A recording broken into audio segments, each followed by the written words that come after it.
नमस्कार, मैं आयुष वैष्णव आप सभी का दबंग राजधानी में हार्दिक स्वागत करता हूँ। आज हम आप सभी को मिलवाने जा रहे हैं एक ऐसे व्यक्ति से जिन्होंने अपना सारा जीवन राजनीतिक, सामाजिक एवं जनता की सेवा के लिए समर्पित कर दिया। हम बात करने जा रहे हैं छत्तीसगढ़ से पाटन विधानसभा क्षेत्र के पूर्व विधायक एवं वर्तमान में दुर्ग लोकसभा के सांसद श्री विजय बघेल जी से। विजय बघेल जी, आपका बहुत बहुत स्वागत है हमारा चैनल पर। जी धन्यवाद, बहुत बहुत धन्यवाद। महोदय, अभी आपने कुछ दिनों पहले मुख्यमंत्री के ही मुख्यालय पाटन में उनकी तस्वीर आपने चलाई थी जो पेपर में है था, और साथ पे आपने पुतला भी दहन किया। भाजपा का कार्यकर्ताओं का मानना है कि विजय बघेल जी ने अभी के इस कलयुग में छत्तीसगढ़ के रावण रूपी भूपेश बघेल का एक पुतला दहन किया है। तो क्या आप भूपेश बघेल जी की तुलना इस विषय पर रावण से की? अब ये तो अनेक प्रकार के नाम जो इस तरह कार्य करने वाले लोग हैं उनको लोग देते ही हैं।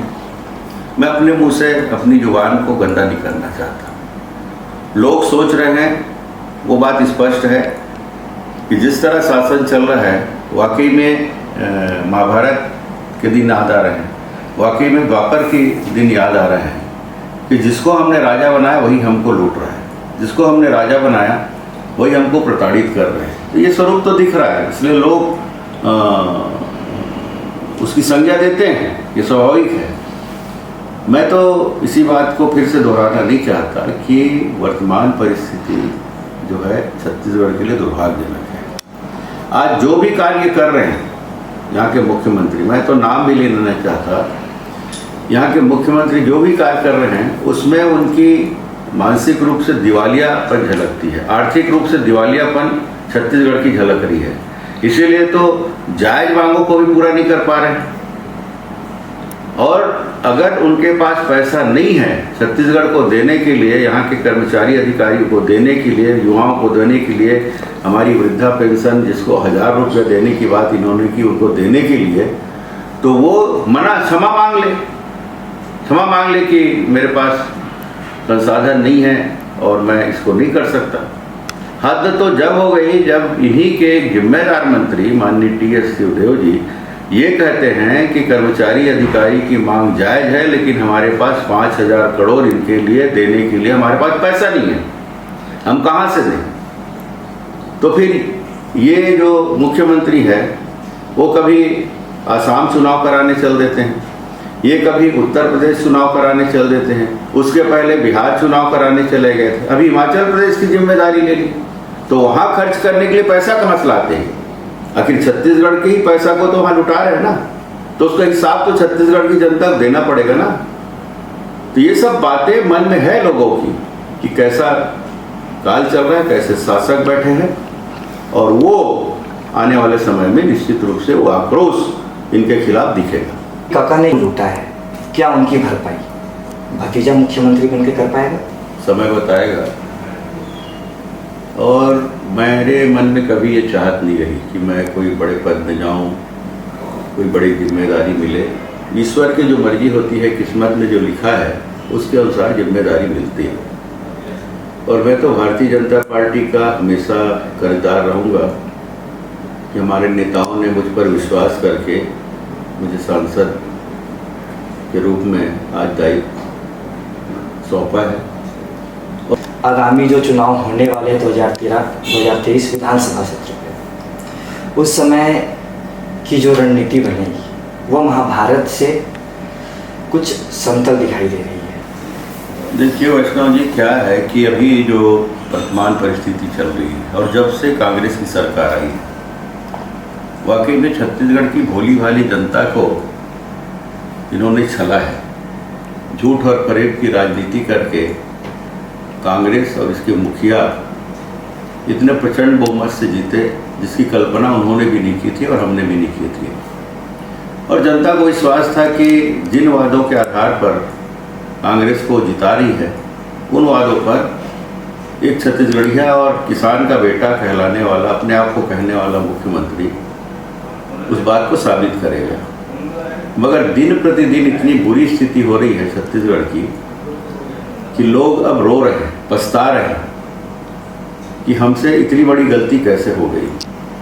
और उस गलती के पछतावे को अपने दिल में बसाए हुए वो निश्चित रूप से आगे चल के जो 15 साल के भारतीय जनता पार्टी के कार्यकाल और वर्तमान में केंद्र में माननीय मोदी जी के जो किए हुए अच्छे कार्यों को आत्मसात करके भारतीय जनता पार्टी को वो अपने सेवक के रूप में सरकार बनाने में उनको भरपूर सहयोग करेंगे।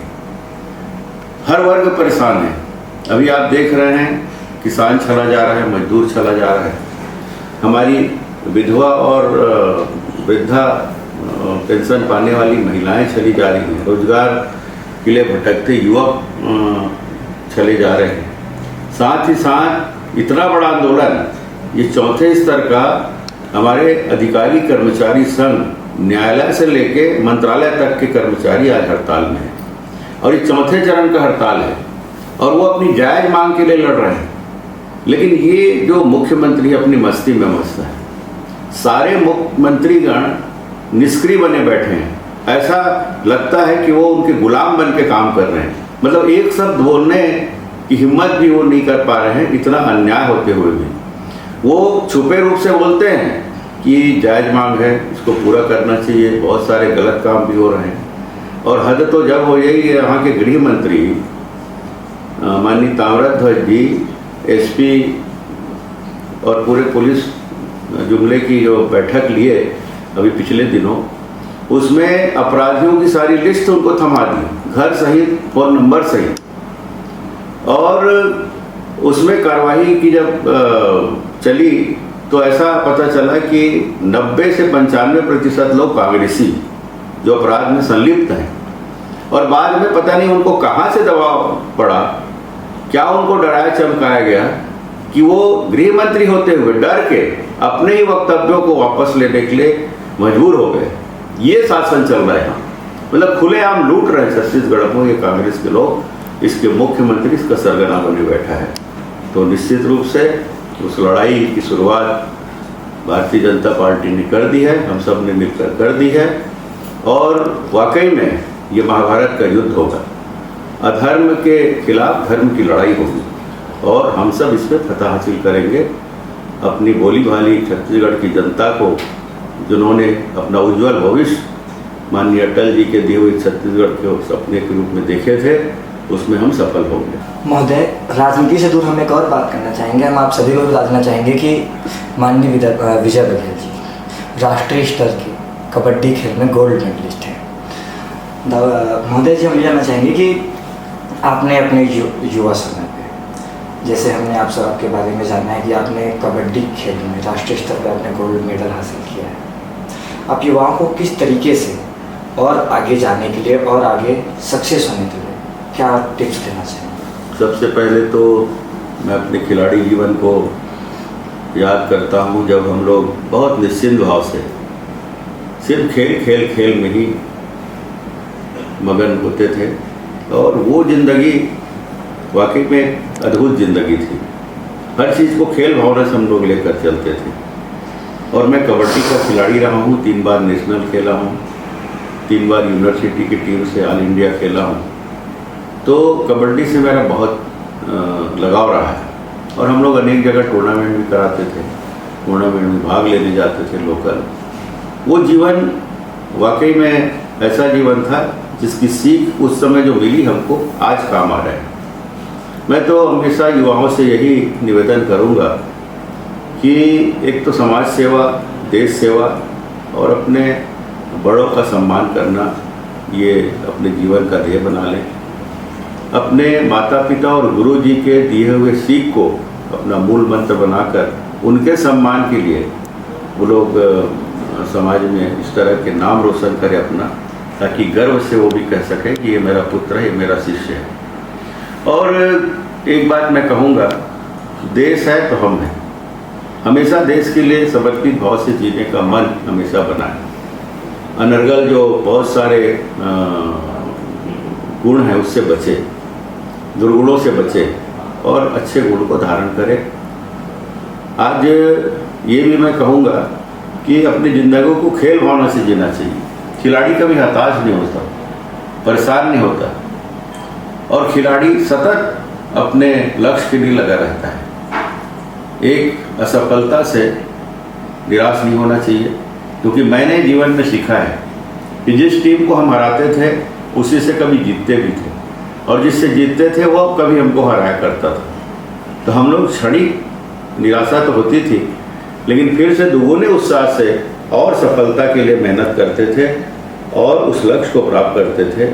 आज मैं उस जीवन को जिया हूँ, इसलिए मेरे अनुभव को सभी युवाओं को शेयर कर रहा हूँ। विजय बघेल एक संगीतकार, एक अभिनयकर्ता, जिन्होंने जन सेवा के लिए अपने अभिनय और अपने संगीत को कुर्बानी दे दी, ऐसा हम मान सकते हैं। तो क्या कभी आपके मन में वो कसक रही कि मुझे संगीत के क्षेत्र में, अभिनय के क्षेत्र में और आगे जाना था, लेकिन राजनीति के चलते या फिर जन सेवा के चलते वो मुकाम हासिल नहीं हो पाया? आपने अपने सपनों को किस तरीके से नीचे कर दिया?